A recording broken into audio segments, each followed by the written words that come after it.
నమస్కారం. ప్రతిధ్వని కార్యక్రమానికి స్వాగతం. పెద్ద నోట్ల రద్దుతో భావి భారతం నగదు రహిత ఆర్థిక వ్యవస్థ దిశగా అడుగులేస్తోంది. దేశాన్ని అవినీతి రహిత వ్యవస్థగా మార్చాలంటే ముందు నగదు లావాదేవీలకు స్వస్తి పలకాలి. అందుకు దేశంలో నగదు వినియోగాన్ని తగ్గించి నగదు రహిత చెల్లింపులతో ప్రతి పైసాను లెక్కలోకి తేవాలన్నది ప్రభుత్వ లక్ష్యం. ఇటీవల ప్రభుత్వం అందించిన ప్రోత్సాహకాలతోనూ స్మార్ట్ ఫోన్లు, ఇంటర్నెట్ వినియోగంతోనూ ఎలక్ట్రానిక్ చెల్లింపులు గణనీయంగా పెరిగాయి. అయినప్పటికీ దేశంలో నగదు ప్రవాహం మాత్రం తగ్గలేదు. ఈ నేపథ్యంలో పెద్ద నోట్ల రద్దు దేశాన్ని నగదు రహిత ఆర్థిక వ్యవస్థ వైపు నడిపించేందుకు ఎలాంటి చర్యలు ఊతమిస్తాయి అనే అంశానికి సంబంధించి ప్రతిధ్వని చర్చను చేపట్టింది. ఈ చర్చలో పాల్గొంటున్న ప్రముఖులు doctor P V Lakshmaiah garu, doctor Lakshmaiah IAS study circle గౌరవాధ్యక్షులు, సామాజిక అంశాల విశ్లేషకులు, ఎం సీతారామూర్తి గారు, స్టేట్ బ్యాంక్ ఆఫ్ మైసూర్ మాజీ మేనేజింగ్ డైరెక్టర్, నల్లమూరి శ్రీధర్ గారు, సాఫ్ట్వేర్ రంగ నిపుణులు, పి వివేక్ బాబు గారు, సామాజిక అంశాల విశ్లేషకులు.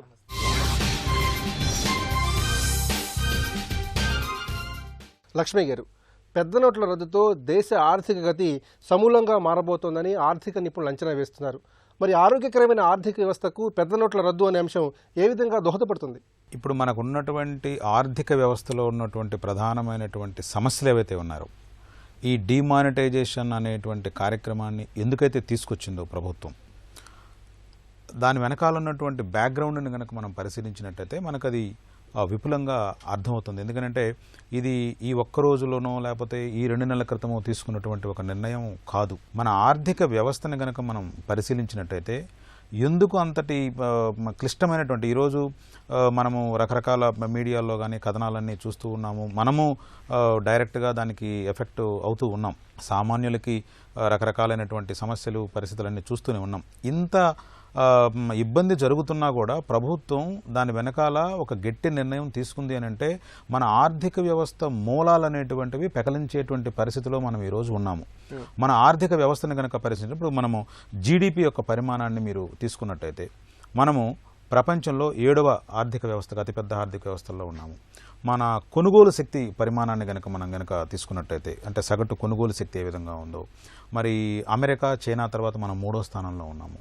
అట్లానే ఇంకా మనం IMF ఇచ్చినటువంటి రికార్డు ప్రకారంగా ప్రపంచంలో అభివృద్ధి చెందుతున్నటువంటి దేశాల యొక్క జాబితాలో తీసుకున్నట్టు మనం 9వ స్థానంలో ఉన్నాము. అంతేకాకుండా ఇప్పుడు ఉన్నటువంటి పరిస్థితుల్లో అవినీతి ఉంది, అరాచకం ఉంది, తర్వాత అక్రమ రవాణా ఉంది, అనేక రకాలైనటువంటి పరిస్థితులు జరుగుతున్నప్పటికీ మన ఎకనామిక్ స్టాటిస్టిక్స్ కనుక మీరు తీసుకున్నట్టయితే 1980వ సంవత్సరం నుంచి 2014వ సంవత్సరం వరకు ఉన్నటువంటి వృద్ధి రేటును కనుక మనం గమనించినట్టయితే సగటున 6.27% వృద్ధి రేటు ఉంది మనకి. అట్లానే 2015-16లో కనుక వృద్ధి రేటును కనుక మనం చూసుకున్నట్టయితే 7.6% వృద్ధి రేటు ఉంది. ఎప్పుడుంది ఇదంతా అంటే ఈరోజు మనకి జీడిపిలో దాదాపుగా 2007 లెక్కల ప్రకారంగా, ప్రపంచ బ్యాంక్ యొక్క అంచనాల ప్రకారంగా 20% నల్లధనము మన జీడిపిలో ఉంటే 2014లో కొన్ని ఏజెన్సీలు, ప్రభుత్వ ఏజెన్సీలు, ప్రైవేట్ ఏజెన్సీలు వేసినటువంటి ప్రకారంగా అది 70% జీడిపిలో చేరినటువంటి నేపథ్యం ఉన్నప్పుడు ఇంతటి దరిద్రమైనటువంటి పరిస్థితుల్లో కూడా మనము అద్భుతమైనటువంటి రిజల్ట్స్ని సాధిస్తున్నాం. ఈ గ్రోత్ రేట్ చూసుకున్నా కూడా ప్రపంచ ఆర్థిక వ్యవస్థలో మనం ఎలా ఉన్నామని చూసుకున్నప్పటికీ అయితే ఒకవేళ గనక ఈ నల్లధనం అనేటువంటి కాన్సెప్ట్ కనుక పక్కకు తీసిపెట్టినట్టయితే మనము ఇంకా పరుగులు తీసేటువంటి పరిస్థితి ఉంది. ఏదైతే మోడీ గారు తమ స్పీచ్లో చెప్పడం జరిగిందో, అంటే నాకు కొన్ని రోజుల సమయం ఇవ్వండి అని. ఎందుకు కొన్ని రోజుల సమయం ఇవ్వండి అని అంటే 46లో డిమానిటైజేషన్ చేసినప్పుడు పెద్ద పెద్ద నోట్లు ఉన్నటువంటి దాని యొక్క వాటా చాలా తక్కువగా ఉంది. 78లో కూడా అదే పరిస్థితి ఉంది.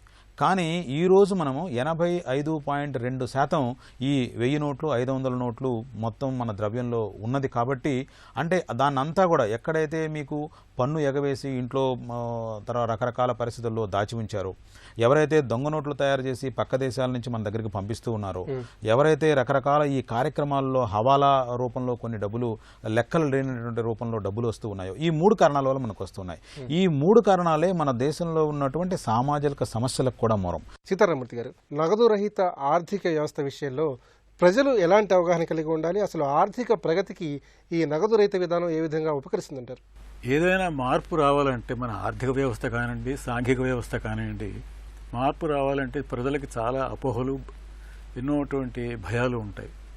ముఖ్యంగా ప్రజలకి ఈ విషయంలో అవగాహన ఎందుకు ముఖ్యం అంటే, ఈ పెద్ద నోట్లను చలామణిలోంచి తీసేయడం వల్ల మాకు చిల్లర దొరకడం లేదు, మేము చాలా ఇబ్బందులు పడుతున్నాం, మా వ్యాపారం దెబ్బతింటుంది, మాకు కొనుక్కోవడానికి కొనుగోలు శక్తి పూర్తిగా తగ్గిపోయింది, చిన్న చిన్న వ్యాపారస్తులందరికీ ఉద్యోగాలు పోతున్నాయి, లేకుంటే ఇతరత్ర మరి లారీల పైన వాటిపైన వెళ్ళేటువంటి రవాణా సంస్థ పూర్తిగా దెబ్బతింది అనేటువంటి భయాలు ఉన్నాయి వాళ్ళకి.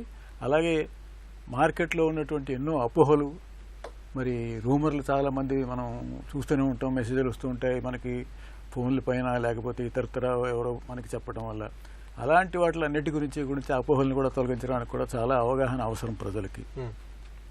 అయితే ప్రజలకి అవగాహన మనం సృష్టించేటప్పుడు ప్రతి వాళ్ళు ఏం చేస్తారంటే, నాకు ఈ మార్పు చేయటం వల్ల నాకు ఏమిటి లాభం, ఈ మార్పు చేయడం వల్ల నాకు ఏమిటి నష్టం అనేటువంటి ముఖ్యమైన 2 విషయాలు ఆలోచిస్తారు. అందువల్ల వాళ్ళకి ఈ మార్పు చేయడం వల్ల కలిగేటువంటి లాభాలు, చేయకపోతే కలిగేటువంటి నష్టాల గురించి అవగాహన మనం ఇవ్వాలి.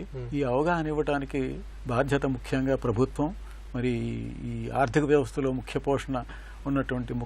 పాత్ర పోషించేటువంటి ఈ బ్యాంకులు, మరి ఇతర ఆర్థిక సంస్థలు, ఈ వ్యాపారస్తులు అందరిపైన కూడా ఉన్నది ఈ బాధ్యత. ఇప్పుడు వాళ్ళకి లాభాల గురించి చెప్పాలంటే ముఖ్యంగా ఈ అవగాహనలో బ్యాంకు నోట్లు ముద్రించడానికి ఈ రిజర్వ్ బ్యాంక్ వారు ముద్రించినండి, లేకుంటే గవర్నమెంట్ వారు ఆ ఖర్చును భరించినండి, దాదాపు 10-12 వేల కోట్ల రూపాయలు ఖర్చు అవుతుంది. ముద్రించిన తర్వాత ఈ నోట్లన్నింటినీ ఎక్కడెక్కడో ఉన్నటువంటి శాఖలకు అందించడానికి ఇంకా కొన్ని వేల కోట్ల రూపాయలు ఖర్చు అవుతుంది. ఈ నగదుని వేరే వేరే చోట్లకి పంపించేటప్పుడు జరిగేటువంటి కొన్ని ప్రమాదాలు, జరిగేటువంటి కొన్ని దొంగతనాలు, మరి ప్రాణ నష్టం కూడా జరుగుతుంది. ఎప్పుడైతే మనం ఉపయోగించకుండా ఈ కార్డులు, లేకపోతే బ్యాంక్ అకౌంటు, లేకుంటే ఆన్లైన్ అకౌంట్ ఉపయోగిస్తామో వారి లావాదేవీలన్నీ కూడా చక్కగా అది ఒక చోట రికార్డ్ అవుతాయి. అది రికార్డ్ అయితే వారు పన్ను ఎగవేయడానికి అవకాశం తక్కువ, పన్నుల మనకి వచ్చేటువంటి ఆదాయం చాలా పెరుగుతుంది, ప్రభుత్వం చేతిలో చాలా డబ్బు ఉంటుంది, వాటిని ఎన్నో సాంఘిక సంక్షేమ పథకాలపైన వినియోగించడానికి అవకాశం ఏర్పడుతుంది. శ్రీధర్ గారు, ప్రస్తుత సాంకేతిక ప్రపంచంలో స్మార్ట్ ఫోన్లు అలాగే ఇంటర్నెట్ వినియోగం విపరీతంగా పెరిగిపోయింది. మరి ఈ పరిస్థితుల్లో ఎలక్ట్రానిక్ చెల్లింపుల కోసం ఈ ఆధునిక సాంకేతిక పరిజ్ఞానాన్ని ఎన్ని రకాలుగా ఉపయోగించుకునే వెసులుబాటు ఉందంటారు? మనం ఇంతకుముందు క్యాష్లెస్ ట్రాన్సాక్షన్ చేయడానికి సరైన వ్యవస్థ లేదు. కానీ గత 5-6 సంవత్సరాల నుంచి చూస్తే కనుక అంతకుముందు నుంచి ఉన్నప్పుడు కూడా ఇంటర్నెట్ బ్యాంకింగ్ కావచ్చు, మొబైల్ బ్యాంకింగ్ కావచ్చు, వన్స్ ఒక కొత్త అకౌంట్ ఓపెన్ చేసేటప్పుడు దాంతోపాటు వెల్కమ్ కిట్తో పాటు డెఫినెట్గా ఒక debit card plus mobile banking సంబంధించిన user name passwords, internet banking సంబంధించిన యాక్టివేషన్ కూడా అందిస్తూ ఉన్నారు. సో ఖచ్చితంగా ఒక యూజర్ వచ్చేటప్పటికి ఈరోజు కరెక్ట్ సిస్టమ్ అనేది అందుబాటులో ఉంది. అంటే మనం ఎక్కడ జేబులో పైసా పెట్టుకుని తిరగాల్సిన పని లేకుండానే ఎక్కడైనా కానీ ఆన్లైన్ పేమెంట్ చేయడానికి అవకాశం అనేది అందుబాటులో ఉంది. లేటెస్ట్గా చూస్తే కనుక పేమెంట్స్ కార్పొరేషన్ ఆఫ్ ఇండియా ఏదైతే ఉందో అది యూనిఫైడ్ పేమెంట్ ఇంటర్ఫేస్ అని చెప్పేసి యూపీఐ అని చెప్పేసి కొత్త సిస్టమ్ ఒకటి తీసుకొచ్చింది. సో మన బ్యాంకుకు సంబంధించిన యూపీఐ అప్లికేషన్ని గూగుల్ ప్లే స్టోర్ నుంచి మనం డౌన్లోడ్ చేసుకుని ఇన్స్టాల్ చేసుకుంటే కనుక మనం ఏదైనా మర్చెంట్కి ఇవ్వాలన్నా లేదా మన ఫ్రెండ్కి ఏదైనా అమౌంట్ ట్రాన్స్ఫర్ చేయాలన్నా కానీ సింపుల్గా మనం ఒక మెయిల్ ఎలాగా పంపించగలుగుతూ ఉంటాము.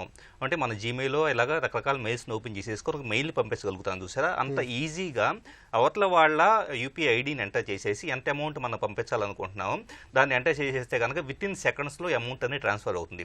ఈరోజు మనకు నెఫ్ట్లో కావచ్చు, లేకపోతే కనుక ఏవైతే టైం లిమిట్స్ ఉన్నాయో అంటే నైట్ 8 o'clock దాటితే కనుక పేమెంట్ అవతల వాళ్ళకి వెళ్ళదని చెప్పేసి ఇలాంటి లిమిటేషన్స్ కూడా ఇక్కడ మనకు లేదు. 24 hours మనం అమౌంట్స్ని పంపించుకోవచ్చు. కావాల్సిందల్లా ఇన్ని పేమెంట్ మోడ్స్ మనకు అందుబాటులో ఉన్నాయి అన్న విషయం ప్రజలకే తెలియటం, అలాగే వాటిని వినియోగించే పద్ధతిలో తెలియటం. సో ఖచ్చితంగా మనకి పేమెంట్స్ చేయడానికి ఎలాంటి ఇబ్బంది లేదు. కిరాణా షాప్కి వెళ్ళినా కానీ లేకపోతే ఎక్కడికి వెళ్ళినా కానీ మనం డబ్బులు పే చేయలేకపోతున్నాము, అంతా సఫర్ అవుతున్నాం అని చెప్పేసి బాధపడుతున్నాం. వాస్తవంగా POSలు కనుక పాయింట్ ఆఫ్ సేల్ డివైజెస్ని కనుక ఈ మర్చెంట్స్ ఆల్రెడీ ప్రొక్యూర్ చేసుకుని ఉన్నట్లయితే కనుక డెఫినెట్గా ఇప్పుడు చాలా సర్వీసెస్ వాళ్ళు POSలు అందిస్తున్నారు. ఓన్లీ బ్యాంకులే కాదు, థర్డ్ పార్టీ ఈ వాలెట్ సర్వీసెస్ వాళ్ళు కూడా అందిస్తూ ఉన్నారు. ఇంకొకటి ఏంటంటే బ్యాంకులు మాత్రమే అలాగే యూపీఐ ఇవే కాకుండా ఈరోజు థర్డ్ పార్టీ వాలెట్ సర్వీసెస్ కూడా అందుబాటులో ఉన్నాయి. అంటే ఒకసారి మనం దాంట్లో 1000, 2000, 5000 రూపాయలు దాంట్లో ట్రాన్స్ఫర్ చేసుకుంటే ఎక్కడైనా కానీ బయట షాపుల్లో కావచ్చు, ఈరోజు కిరాణా షాపుల్లో కావచ్చు, ఎక్కడైనా కానీ payments debit card, credit card లేకపోయినా కానీ వాటి ద్వారా పేమెంట్ చేసే అవకాశం అనేది ఉంది. ఖచ్చితంగా నగదు రహిత సమాజాన్ని చూస్తానికి, దేశాన్ని చూస్తానికి ఈ ప్రజెంట్ అందుబాటులో ఉన్న పేమెంట్ మోడ్స్ అనేది సహకరిస్తాయి. వివేక్ బాబు గారు, మన దేశంలో ఇప్పటికే భిన్న సంస్కృతులు, భిన్న సంప్రదాయాలు అమల్లో ఉన్నాయి. ముఖ్యంగా గ్రామీణ భారతానికి ఈ నగదు రహిత విధానాన్ని ఏ విధంగా పరిచయం చేయాలి? ఖచ్చితంగా ఆచరణ సాధ్యమే. ఎందుకంటే భారతదేశంలో 125 కోట్ల జనాభాలో ముఖ్యంగా పేదరికం అనేది ఇన్ఫ్లుయెన్స్ చేస్తుంది. కంపేర్ టు అదర్ కంట్రీస్ ఏవైతే మనము ఇప్పుడు ఆఫ్రికాలో, ఈవెన్ సోమాలియా వెనకబడ్డ, ప్రపంచంలో అత్యంత వెనకబడ్డ దేశంలో కూడా వాళ్ళు మొబైల్ ట్రాన్సాక్షన్ ద్వారా నెలకు 34 ట్రాన్సాక్షన్స్ చేస్తున్నారు. నేనే అది చదివి వండర్ అయ్యాను. సో వన్స్ ఒక దాన్ని ఇంప్లిమెంట్ చేయడంలో మార్పు అనేది కొంచెం కష్టమే. బిగినింగ్లో ఎవరికైనా మార్పు కష్టమే. కానీ వన్స్ ఒకసారి అలవాటు అయిన తర్వాత, నిన్నటికి నిన్న mobile credit card, debit card accepted అని కాయగూరల దుకాణంలో చూసాం. ఇట్స్ వండర్ అనమాట. పానీపూరి దుకాణం ఒకడు నా దగ్గర credit card, debit card accept చేస్తామంటున్నారు. దెర్ ఈజ్ నో ఛాన్స్ లేనప్పుడు దాన్ని మనం అకష్టం చేసుకోవాలి, వేరే దారి లేనప్పుడు. సో భారతదేశంలో మనకు 21% బీపీఎల్, బిలో పావర్టీ లైన్ ఉన్నప్పుడు ప్రజలు, వాళ్ళకు మొదట ఆ మార్పును అలవాటు చేయాలి. బిగినింగ్లో కొన్ని కష్టసాధ్యాలు ఉంటాయి, తప్పదు. కానీ వాళ్ళని, ప్రజలను ఎంతవరకు మనము వాళ్ళను తీసుకెళ్ళాలి అనే దాని మీదనే ఫోకస్ చేయాలి. అలాగే మన మొబైల్ బ్యాంకింగ్, ఇంటర్నెట్ బ్యాంకింగ్ అనేది ఇప్పుడు బిగినింగ్లో తీసుకున్నప్పుడు మనకు 167 మిలియన్ స్మార్ట్ ఫోన్లు మన దేశంలో ఉన్నాయి. అందులో 2015 లెక్కల ప్రకారం అంటే 125 కోట్ల మందికి 17 కోట్ల మందికే స్మార్ట్ ఫోన్స్ ఉన్నాయి. మొబైల్ ద్వారా ట్రాన్సాక్షన్ చేయాలనుకున్నప్పుడు వాళ్ళకు మొదట అలవాటు చేయాలి. అందులో లాభ నష్టాల గురించి తెలియజెప్పాలి. దానికి ఎక్కువ ప్రభుత్వం ఇనిషియేషన్ తీసుకోవాలి. నా ఉద్దేశంలో ఎక్కువ ప్రచారం కల్పించాలి. నగదు రహిత ట్రాన్సాక్షన్స్ వల్ల మనకి ఇన్ని లాభాలు ఉంటాయి, తక్కువ రకమైన మనకు మనీ చేతిలో పట్టుకొని వెళ్లాల్సిన అవసరం ఉండదు. తర్వాత ప్లాస్టిక్ కరెన్సీ మీద ఎక్కువ ఫోకస్ చేస్తే నగదు రహిత దేశానికి లావాదేవీలకు డెఫినెట్గా, దానికి ముఖ్యంగా ఇంకొక 2-3 పాయింట్స్ ఏం చెప్పొచ్చు అంటే కరెంటు అండ్ ఇంటర్నెట్ ఫెసిలిటీ. ఇవి రెండు కూడా మన భారతదేశంలో కొంచెం కష్టంగా ఉన్న ఏరియాస్. ఇవి రెండింటినీ కాస్త దృష్టి పెట్టగలిగితే డెఫినెట్గా ఇది సక్సెస్ అవుతుంది. లక్ష్మయ్య గారు, సింగపూర్ని అవినీతి రహిత దేశంగా, అగ్రదేశంగా మలిచారు లీ కెన్ యూ. మరి ఆయనతో సరిపోలుస్తూ ప్రధాని మోదీని కొన్ని పత్రికలు శ్లాఘిస్తున్నాయి. మరి ఈ పరిస్థితుల్లో మోదీ ఆలోచనలు కానివ్వండి, చర్యలు కానివ్వండి, ఆ దిశగానే వెళ్తున్నాయని మనం భావించవచ్చా? నేనైతే అలానే ఫీల్ అవుతూ ఉన్నానండి. అంటే ఒక్క సింగపూర్ అనే కాదు, మనకి సగం వరకు ట్రాపికల్ ఏరియాలో ఉన్నాము, మిగిలిన సగం టెంపరేట్ ఏరియాలో ఉన్నాము. మిగతా కంట్రీస్ అన్నీ కూడాను అటు ఇటు కాకుండా పూర్తిగా అటు ఉన్నాయి, లేకపోతే ఇటు ఉన్నాయి. సో మనకి ఈ నేపథ్యంలో ఏంటంటే, ఉత్తర భారతదేశంలో కరువు వస్తే దక్షిణ భారతదేశంలో పంటలు సక్రమంగా పండితే, దక్షిణ భారతదేశంలో ఇబ్బంది వస్తే ఈశాన్య భారతంలో బాగానే ఉంటుంది, లేకపోతే పశ్చిమ భారతంలో నుంచి మనం తీసుకుంటూ ఉన్నాము. మన పరిస్థితుల్లో అటు అన్ని ఎక్స్ట్రీమ్స్ని మనం తీసుకుంటున్నాము. బట్ ఈ యొక్క కారణం వల్ల, ఈ అవినీతి అనేటువంటి ఒకే ఒక్క విషయం వల్ల, ఈ నల్లధనం అనేటువంటి ఒకే ఒక్క విషయం వల్ల మనము అన్ని వనరులు కలిగినప్పటికీ మనం అద్భుతమైనటువంటి శక్తిగా మనం ఎదగలేనటువంటి పరిస్థితి. అందుకనే అంటే ఇదేదో ఒక డిమానిటైజేషన్ అనేటువంటి ఒక యాక్టివిటీగా నేను చూడట్లేదు. అంటే ఇది మనము ఫైనాన్షియల్ గవర్నెన్స్ అనేటువంటిది ఈరోజు మారుతూ ఉంది. అంటే మన పరిపాలన అనేటువంటిది, ఆర్థిక పరిపాలన అనేటువంటిది ఇప్పుడు సమూలమైనటువంటి మార్పులకి నోచుకుంటూ ఉంది. కాంగ్రెస్ గవర్నమెంట్ ఉన్నప్పుడు కూడాను వాళ్ళకి సలహాలు ఇవ్వడం జరిగింది, ఈ విధంగా మనం చర్యలు తీసుకోవాల్సిన అవసరం ఉంది అని చెప్పడం జరిగింది. బట్ ఆ రోజు వాళ్ళు తీసుకుంటామని చెప్పారు. తమకున్నటువంటి రకరకాలైనటువంటి ప్రాబ్లం వల్ల వాళ్ళు డేర్ చేయలేకపోయారు. నరేంద్ర మోడీ గారు డేర్ చేసి ఒక విప్లవాత్మకమైన నిర్ణయం తీసుకున్నారు. ఒక విషయమే కాదు, ఇప్పుడు మన రైల్వే బడ్జెట్ని ప్రధానమైనటువంటి బడ్జెట్లో కలుపుతాము. ఎందుకు అని అంటే అక్కడ రకరకాలైనటువంటి ఇష్యూస్ ఉన్నాయి, ప్రాబ్లమ్స్ ఉన్నాయి. సో దాన్ని జనరల్ బడ్జెట్తో కలిపినట్టయితే కొన్ని రాజకీయ కారణాలు అనేటువంటివి మనకు తప్పుతాయి అనేటువంటిది ఒక నిర్ణయం, ఒక విప్లవాత్మకమైన నిర్ణయం. అది ఫైనాన్షియల్ గవర్నెన్స్లో మనకు ఎన్నో సంవత్సరాల తర్వాత తీసుకున్నటువంటి నిర్ణయం అది. అట్లానే మీరు చూడండి, ఫైనాన్షియల్ ఇయర్ని మారుస్తామంటున్నారు. అంటే ఏప్రిల్ 1 నుంచి మార్చి 31 వరకు ఉన్నటువంటి ఫైనాన్షియల్ ఇయర్ని ఈరోజు జనవరి నుంచి డిసెంబర్ వరకు మారుస్తామంటున్నారు. మనకు ఉన్నటువంటి ఒక ప్రధానమైనటువంటి సమస్య ఏంటంటే, మనకు ఏప్రిల్ 1న మనం బడ్జెట్, మనకందరికీ తెలిసినటువంటి విషయమే, ఫిబ్రవరి చివరి వారంలో ప్రవేశపెడుతున్నటువంటి బడ్జెట్ వల్ల ఆ బడ్జెట్ డిస్కషన్ జరిగి దానికి స్టాండింగ్ కమిటీస్కి వెళ్ళి వాళ్ళు డిస్కషన్ చేసి మరలా పార్లమెంట్లోకి అవన్నీ వచ్చి వాళ్ళ అవన్నీ అప్రూవల్ చేసిన తర్వాత చివరికి ఎప్పుడో మేలో కానీ జూన్లో కానీ ప్రెసిడెంట్ సంతకం పెడితే అప్పుడు మనకు బడ్జెట్ని ఖర్చు పెట్టుకోవాల్సిన పరిస్థితి. అంటే మే జూన్ అని అంటే ఆల్రెడీ ఫైనాన్షియల్ ఇయర్ అనేటువంటిది ఏప్రిల్ 1 నుంచి మనకు స్టార్ట్ అయ్యి ఏప్రిల్ అంతా మనం ఖర్చు పెట్టలేని పరిస్థితి. అన్ని విభాగాలు విభాగాలు, అన్ని డిపార్ట్మెంట్లు ఏప్రిల్ అంతా మనం ఖర్చు పెట్టలేము, మే అంతా ఖర్చు పెట్టలేము, జూన్లో అది మళ్ళీ రావాలి, తర్వాత అన్ని విభాగాలకి మళ్ళీ ఇన్ఫర్మేషన్ వెళ్ళాలి. అప్పుడంటే మొదటి క్వార్టర్ మొత్తం కూడాను మనము డబ్బులు ఉంటాయి కానీ ఖర్చు పెట్టలేనటువంటి పరిస్థితి ఉంది. సో ఆ నేపథ్యాన్ని ఇప్పుడు ఫిబ్రవరి ఎండింగ్ నుంచి తర్వాత జనవరి ఎండింగ్కి మార్చినట్టయితే మనకి ఫైనాన్షియల్ ఇయర్ స్టార్టింగ్ రోజు నుంచి కూడా డబ్బులు అందుబాటులో ఉంటాయి. మనం ఆర్థిక వ్యవస్థని మనము ఉర్రూతలోగించిన పరిస్థితిలో అది మార్చడం జరిగింది. అట్లానే డిమానిటైజేషన్ మీరు వారం రోజుల క్రితం 10 రోజుల క్రితం మనం చూసినట్టయితే మెయిన్గా ఇప్పుడు బెనామీ ట్రాన్సాక్షన్స్ అనేటువంటివి చాలా ఎక్కువ స్థాయిలో జరుగుతున్న నేపథ్యంలో దాన్ని కూడా మార్చడం అనేటువంటి జరిగింది. 25 కోట్ల అకౌంట్లని జనధన్ బీమా ద్వారా మనము బ్యాంకింగ్ సెక్టార్లోకి వాళ్ళందరినీ తీసుకుని వచ్చి అమౌంట్ని చేయటం. అంటే చాలామంది క్రిటిసైజ్ చేయడంటే దాంట్లో 70% ఖాళీగానే ఉన్నాయంటారు. అంటే ఖాళీగా ఉందా లేదనేది పక్కన పెడితే వాళ్ళకి బ్యాంకింగ్ వ్యవస్థను పరిచయం చేయడం, మనం చిన్న చిన్న సులభాల కోసం నాకు ఇది అడ్వాంటేజ్ వస్తుందని, నాకు ఇది డిసడ్వాంటేజ్ వస్తుందని వీటి కోసం మాట్లాడటం, వీటి కోసం స్టేట్మెంట్స్ ఇవ్వడం అనేటువంటిది కరెక్ట్ కాదు. మన నాయకుడు ఒక నిర్ణయం తీసుకున్నాడు, ఈ పరిస్థితిలో నేను తీసుకున్నానని చెప్పాడు. సో ఇలాంటి పరిస్థితుల్లో మీరు నాకు సమయం ఏమని అడిగాడు. కాబట్టి ప్రజలందరూ కూడాను దీన్ని చిన్న చిన్న బాధలకు ఓర్చుకుని కూడా మనము అందరం కూడా అతని పక్కన నిలబడాల్సినటువంటి సమయం ఆసన్నమైంది. అప్పుడు భారతదేశం ప్రపంచ పటంలో మనకి ముందున్నటువంటి పరిస్థితి. సీతారామూర్తి గారు, నగదు రహిత విధానానికి బ్యాంకింగ్ రంగ విస్తరణ ఏ మేరకు దోహదపడుతుంది? ముఖ్యంగా ఈ విషయంలో ప్రభుత్వం ఎలాంటి విధానపరమైన కీలకమైన నిర్ణయాలు తీసుకోవాలి? బ్యాంకింగ్ విధానాలు చాలా మట్టుకు మార్పు చెందాయనేటువంటి విషయం మనకు అందరికీ తెలుసు. పాత రోజుల్లో అయితే బ్యాంకుకి వెళ్ళడం, అక్కడ పెద్ద పెద్ద పుస్తకాలు తెరిచి ఆ పుస్తకాల్లో ఏవో మనకి సంబంధించినటువంటి వ్యవహారాలన్నీ అక్కడ నోట్ చేయడం జరుగుతుండేది. ఇప్పుడు అంతా కంప్లీట్గా కంప్యూటరైజేషన్ పూర్తయింది. ఇప్పుడు ఇక మనం ఈ రెండవ స్టేజ్లో ఉన్నాం. అంటే నగదు రహిత వ్యవహారం మనం కావాలి, మనకి నగదు రహిత ఆర్థిక వ్యవస్థ రావాలనేటువంటి పరిస్థితిలో ఉన్నాం. ఈ నగదు రహిత ఆర్థిక వ్యవస్థను మనం నిర్మించుకోవడం వల్ల ముఖ్యంగా జరిగేటువంటి 2 పెద్ద లాభాలు ఏమిటంటే, ఒకటి మన పనులన్నీ చాలా సులభంగా తొందరగా అయిపోతాయి. ఒకటి. రెండవది ఏమిటంటే ఖర్చు చాలా తక్కువ ఖర్చులో మనం వ్యవహారాలని నిర్వహించుకోవడానికి అవకాశం దొరుకుతుంది. పెద్ద పెద్ద పరిశ్రమలు కానీ పెద్ద వ్యాపార సంస్థలు కానీ చూసినట్లయితే వారి వేతనాల చెల్లింపు కోసం అని చెప్పేసి పెద్ద ప్రమాణంలో బ్యాంకుల నుంచి నగదు తీసుకెళ్లడం, ఆ నగదుని పంచడం, దానిపైన చాలా ఖర్చు చేయడం కూడా జరుగుతుంది. వాళ్ళకి చాలా ఇబ్బందులు కూడా ఉంటాయి. అలాంటి ఇబ్బందులని తొలగిపోయి ఇప్పుడు ఈ బ్యాంకులు ఈ కార్యక్రమాన్ని అభివృద్ధి చేసి పెద్ద పెద్ద పరిశ్రమలు వ్యాపార సంస్థలు పనిచేసేటువంటి 100% ఉద్యోగస్తులందరికీ కూడా ఖాతాలు తెరిపించి వారి వేతనాలన్నీ కూడా ఖాతాలో జమ చేయటం వల్ల అందరికీ ఉపయోగం, వారికి ఉపయోగం, బ్యాంకుల వారికి కూడా ఉపయోగం. నగదుని మనం తీసుకురావడం కానీ తీసుకెళ్ళడం కానీ లేకపోతే లెక్క పెట్టడం కానీ మళ్ళీ ఇచ్చేటప్పుడు లెక్క పెట్టి ఇవ్వడం కానీ అలాంటి పనులన్నీ ఉండవు. కాలాతీతమైనటువంటి వ్యవహారాలన్నీ కూడా చాలా తగ్గిపోతాయి. రెండోది ఏమంటే ఒక భయం కూడా ఉన్నది ప్రజల్లో. చిన్న చిన్న రోజుగా వారి వేతనదారులకి మనం ఎలా ఇస్తాం డబ్బు అనేటువంటిది, దానికి కూడా పరిష్కారాలు ఉన్నాయి. దానికి కూడా బ్యాంకు వాళ్ళు కొంత సహకారం ఇవ్వచ్చు, ప్రభుత్వం కూడా కొంత సహకారం ఇవ్వాలి. ముఖ్యంగా ఈ పెద్ద పెద్ద పరిశ్రమలు వ్యాపార సంస్థల వాళ్ళు చేయవలసిన పని ఏమిటంటే, ఇది చెప్తే ఇది చేయవచ్చునా, ఇది సాధ్యం అనేటువంటి కొంతమందికి అనుమానం రావచ్చు, కానీ ఇది సాధ్యమే.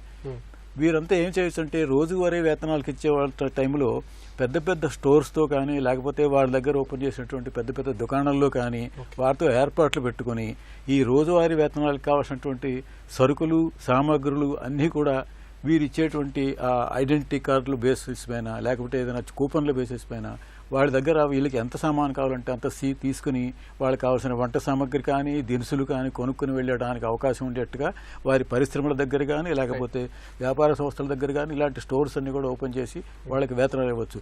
ఇంకా కొద్దిగా ఏమైనా ఒక చిల్లర ఇవ్వాల్సిన మిగిలిపోయినట్లయితే కొన్ని పెద్ద పెద్ద సంస్థల్లో ఇప్పుడు పెద్ద ఉద్యోగాలు చేసుకునే వారికి కూడా లంచ్ కూపన్స్ అని ఇస్తారు. ఇంకొకటి ఏమిటంటే బ్యాంకులు చేయడం ఒక్కటే కాకుండా ప్రభుత్వం కూడా చిన్న చిన్న గ్రామాల్లో ఉండేటువంటి ప్రజలందరికీ అవగాహన కార్యక్రమాలు ఏర్పాటు చేయాలి. శ్రీధర్ గారు, డిజిటల్ ఇండియా కార్యక్రమం ద్వారా పల్లె పట్టణం నగరం అనే తేడా లేకుండా సర్వత్రా ఇంటర్నెట్ సౌకర్యాలు లభిస్తాయి. మరి గ్రామీణ ప్రాంతాల్లో పూర్తి స్థాయిలో ఇంటర్నెట్ సౌకర్యం లభించినట్లయితే ఈ నగదు రహిత ఆర్థిక విధానం ఏ విధంగా ఉపకరిస్తుంది? నగదు రహిత సమాజం అని చెప్పేసి దేశం అంటున్నాం. దానికి సిద్ధపరచవలసిన అంటే గ్రామీణ ప్రాంతాన్ని రెడీ చేయాల్సిన అవసరం అయితే కనుక ప్రస్తుతం సమాజానికి ఉంది. దీనికోసం ఈరోజు మనకు స్వచ్ఛ భారత్ గురించి థియేటర్స్లో స్లైడ్స్ చేయడం దగ్గర నుంచి ఎక్కడ చూసినా కానీ బ్యానర్స్ కావచ్చు. అంటే ఎలాగైతే అవేర్నెస్ తీసుకొచ్చి ఉన్నామో అలాగే ప్రభుత్వం వచ్చేటప్పటికి ఇంటర్నెట్ బ్యాంకింగ్ ఎలా వాడాలి, డెబిట్ కార్డులు ఎలా వాడాలి, వాటిని వాడటం దగ్గర నుంచేసి సెక్యూరిటీ పరంగా ఎలాంటి జాగ్రత్తలు తీసుకోవాలి, ఇలాంటి వీటి మీద పూర్తి స్థాయిలో అవగాహన అనేది రకరకాల మాధ్యమాల ద్వారా పేపర్స్లో యాడ్లు ఇవ్వచ్చు, లేకపోతే కనుక స్లైడ్లు వేయవచ్చు. అలాగే కొత్తగా బ్యాంక్ అకౌంట్లు ఓపెన్ చేసినప్పుడు కూడా వెల్కమ్ కిట్లు ఇస్తూ ఉన్నారు. మన తెలుగు రాష్ట్రాల్లో తెలుగు ఓపెన్ చేయడం ఇలాగా చేయడం ద్వారా అవగాహన పెంచాలి. ఈ రోజు చాలా మందికి డెబిట్ కార్డు వాడాలన్నా, నెట్ బ్యాంకింగ్ వాడాలన్నా కానీ ఎక్కడ సెక్యూరిటీ పరంగా అంటే వాళ్ళ డబ్బులు అకౌంట్లో నుంచి వెళ్ళిపోతాయి అని చెప్పేసి రకరకాల అపోహలు ఉంటా ఉన్నాయి. అందువల్ల చాలామంది ఈరోజు నెట్ బ్యాంకింగ్ ఎనేబుల్ వాళ్ళకి అవకాశం ఉన్నా కూడా మాకెందుకులే డబ్బులు పోతున్నాయి అంట కదా అని చెప్పేసి భయాలతో బతుకుతూ ఉన్నారు. అలాంటి వాళ్ళకి ముందు అపోహలు పోగొట్టాల్సిన అవసరం ఉంది. ఇప్పటివరకు నడిచింది ఏంటంటే మన చేతులు నగదు పెట్టుకుంటున్నాం కాబట్టి బతకగలుగుతున్నాం. కానీ ఈరోజు నగర వద్దు, మీరు అకౌంట్లోనే డబ్బులు దాచిపెట్టుకోండి అని చెప్పేసి మనం సమాజం చెబుతున్నప్పుడు, దేశం చెబుతున్నప్పుడు దానికి తగ్గట్లుగా ఏర్పాట్ల అవగాహన పెంచకపోతే కనుక ఇక భయపడేసేసి మనకి ట్రాన్సాక్షన్ చేయడానికి మనం వెనకాడే అవకాశం కనపడుతుంది. వివేక్ గారు, పెద్ద నోట్ల రద్దుతో మళ్లీ నల్లధనానికి, అవినీతి అక్రమాలకు ఆస్కారం ఇవ్వకుండా ప్రభుత్వం సమగ్రంగా, పటిష్టంగా ఎలాంటి చర్యలపై దృష్టి సారించాల్సిన అవసరం ఉంది? మన దేశంలో ఆరు విషయాలలో అవినీతి ఎక్కువ ఆస్కారం జరుగుతుంది. చెక్కులు 2 లక్షలు పరిధి దాటిన ప్రతి ఒక్కరూ చెక్స్ వాడాలి, మొట్టమొదటి సిద్ధాంతం. ఎక్కువ డబ్బు అక్కడ బ్రేక్ అయిపోతుంది, అవినీతి జరగడానికి ఆస్కారం తక్కువగా ఉంటుంది. తర్వాత ఏ ట్రాన్సాక్షన్ అయినా సరే అబౌవ్ 2 lakhs కానీ లేకపోతే చేసే ప్రతి ట్రాన్సాక్షన్కి మన బ్యాంకు వాళ్ళు కానీ సెక్యూరిటీ వైజ్గా కొన్ని స్టెప్స్ తీసుకోవాల్సి ఉంటుంది. ఈవెన్ 500, 1000, ఈవెన్ 100 కూడా మనకు నల్లధనాన్ని పెంపొందించడానికి అవకాశం ఉంది. సిఏ వాళ్ళు చాలా వరకు చార్టెడ్ అకౌంట్స్, బిజినెస్ పీపుల్కి ఎలా ట్యాక్స్ గవర్నమెంట్కి అవాయిడ్ చేయొచ్చునో టిప్స్ చెప్తారు. ఈ ఏరియా వాళ్ళ పీపుల్ని కూడా మనం అలర్ట్ చేసుకోవాల్సి ఉంది. ఇంకొక మేజర్ ఏంటంటే స్థిరాస్తి విషయంలో మన ఇన్కమ్ ట్యాక్స్ పీపుల్ను స్థిరాస్తి విషయంలో జరిగే అక్రమాలు ఏవైతే మన రిజిస్ట్రేషన్ విషయాలలో జరుగుతూ ఉంటాయో వాటి మీద ముఖ్యంగా దృష్టి పెట్టాల్సి ఉంది. ఇంకొక పాయింట్ వచ్చేసి ఈ కరప్షన్ను ఎన్ని విధాలుగా దేశంలో నడుస్తున్నాయో, ఎన్ని చోట్ల జరుగుతున్నాయో ప్రభుత్వ పరంగా, ముఖ్యంగా ప్రభుత్వ ఆఫీసులలో, వాటి మీద పూర్తి స్థాయిలో దృష్టి పెట్టాలి. నల్లధనము ఎక్కువగా జమ అయ్యేది, సామాన్యుడు ఇబ్బంది పడేది, వెళ్ళాలన్నా తీసుకోవాలన్నా ఎన్ని ప్రభుత్వ రంగ సంస్థలు ఉంటాయి అక్కడికి, ఆ ప్రభుత్వ రంగ సంస్థల్లో జరిగే ప్రతి అవినీతిని చెక్ పెట్టాలంటే వాటి మీద ఫుల్-ఫ్లెడ్జ్డ్ ఫోకస్ పెట్టాలి. నల్లధనం కూరుకునేది ఈ ఏరియాస్లోనే. ఇంకా మేజర్ ఇంకోటి ఫైనల్గా వచ్చేసి ఎలక్షన్, రాజకీయ నాయకులు ఈ నల్లధనానికి చెక్ పెట్టాలంటే ముఖ్యంగా రాజకీయ నాయకులు ఎలక్షన్ టైంలో వచ్చినప్పుడు వాళ్ళు వాడే విపరీతమైన డబ్బు, దానికి చెక్ పెట్టాలి. చెక్ పెట్టాలంటే ఈ నల్లధనాన్ని వీలైనంత వరకు ఈ ఏదైతే పద్ధతులు నేను అనుకున్నానో ఆ పద్ధతులను ఇంప్లిమెంట్ చేసుకుంటూ రాజకీయ నాయకులకు కూడా ఒక జవాబుదారీ, ప్రభుత్వానికి పార్టీ పరంగా జమ అయ్యే ప్రతి రూపాయికి చెక్ పెట్టాలి. 10,000 జనాభా ఉన్న క్యాంపెయిన్కి వెళ్ళిన ప్రతి రూపాయి ఎక్కువగా డోర్ టు డోర్ క్యాంపెయిన్ చేయడం. తర్వాత ఎలక్షన్ కమిషన్కి ఇప్పటికీ ఉన్నాయి, పద్ధతులు అన్నీ ఉన్నాయి. నగదు రహిత ఆర్థిక వ్యవస్థ దిశగా మోదీ సర్కార్ అడుగులేస్తోంది. విదేశాల్లో అనుసరిస్తోన్న కార్డు సంస్కృతిని ప్రజలకు అలవాటు చేయాలని భావిస్తోంది. పెద్ద నోట్ల రద్దుతో నల్లధనానికి అడ్డుకట్టపడుతుందన్న వాదన బలంగా వినిపిస్తోంది. మొత్తం మీద ప్రజలు పెద్ద ఎత్తున నగదు రహిత లావాదేవీల వైపు మళ్లే అవకాశం ఉందని నిపుణులు అంటున్నారు. ఇది నేటి పరిస్థితి. నమస్కారం.